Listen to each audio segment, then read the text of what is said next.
Hi and welcome back to this series of tutorials on how to write theme variations. We're writing for violin and piano, and we've written the theme in G major. This is the fourth variation, which is in G minor. So we're just finishing this one off now, and I think I said in the last tutorial that we were just, as we did in the theme, so the theme's in an ABA structure, and the final A structure is really just a reference to the last few bars of the initial A structure. So we'll do something very similar here. So if we just go back to the start of this variation, this is the A structure here, so it's 8 bars long.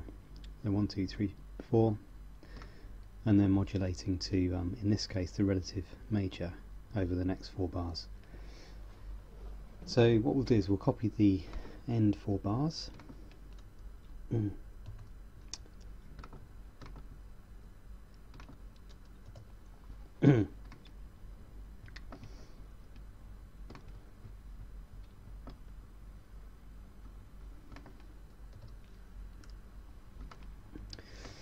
And we'll have this run as well.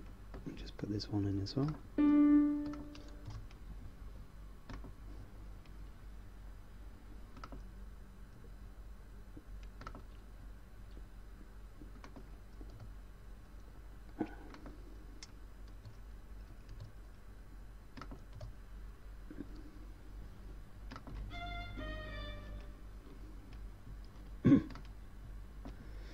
Okay, so this is going to be the end of the piece here.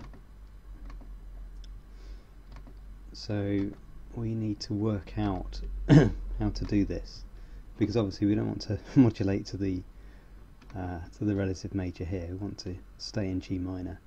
So let's get rid of this first, and this, and we want to end on G.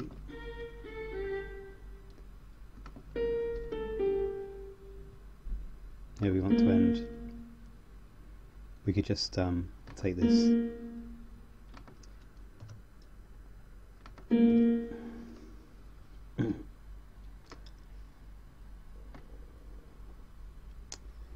Okay,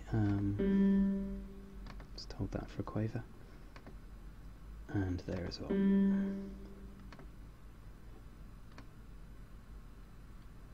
Just to give it a break. So let's just have a think through this, because we're referencing the original A section here, we want to have at least 2 bars identical, otherwise the reference is slightly less direct. So let's keep these 2 bars here. We obviously want to go to G minor here. So this bar here we need to sort out, because we need to, within the space of this bar, get the listener back from what's effectively the relative major here, back into the relative minor. Now,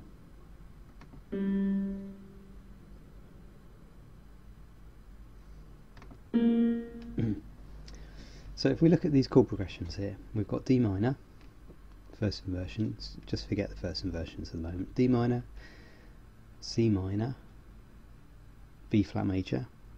Now if you think about that, just going down from D to C on the minors, and then you've got a B flat, which is stepwise down from the C.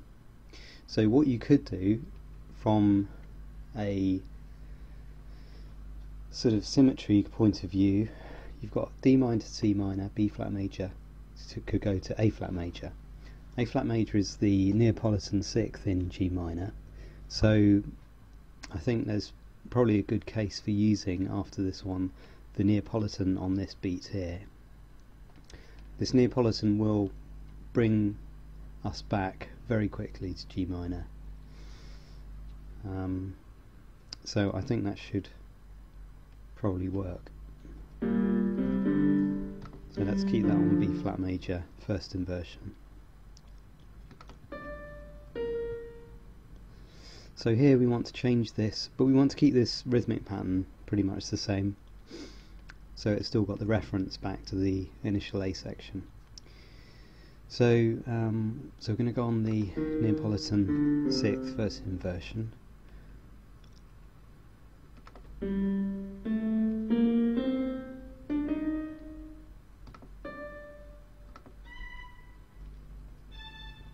So the A flat here.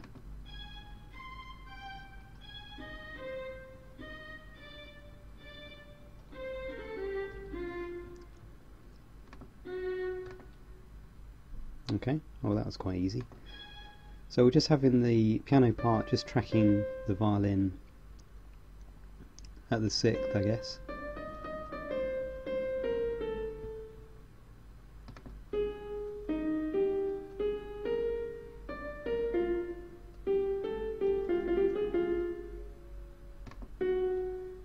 Okay, I think that's fine. And in the left hand, okay, so Neapolitan 6th here, then we're going to be on 1C in G minor, and then dominant 7th.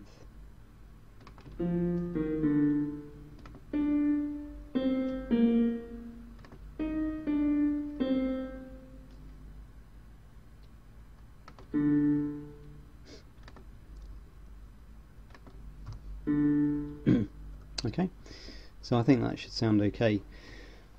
So we're using the Neapolitan here as a continuation of this progression here. You know, D to C to B flat to A flat, but also using obviously the Neapolitan 6th as a link back to G minor, which we need to do quickly, and this is quite a forceful change, I guess. So so let's have a listen. Let's go from here, for example.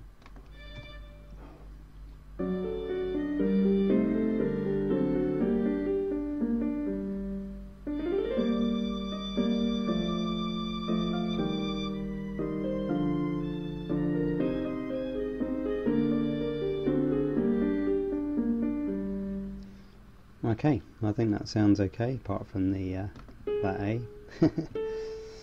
Good, so we finished that variation, and we'll move on to the next variation in the next tutorial. I think potentially after this one we'll go for we'll go back to the minor, the major key, and maybe a slow one, which is more sort of ornamental and sort of freer in structure. Although we have been a bit more free in the structure with this one, especially on the repeats. So please do join me next time, and please do subscribe to the videos, to the channel if you could. That would be fantastic.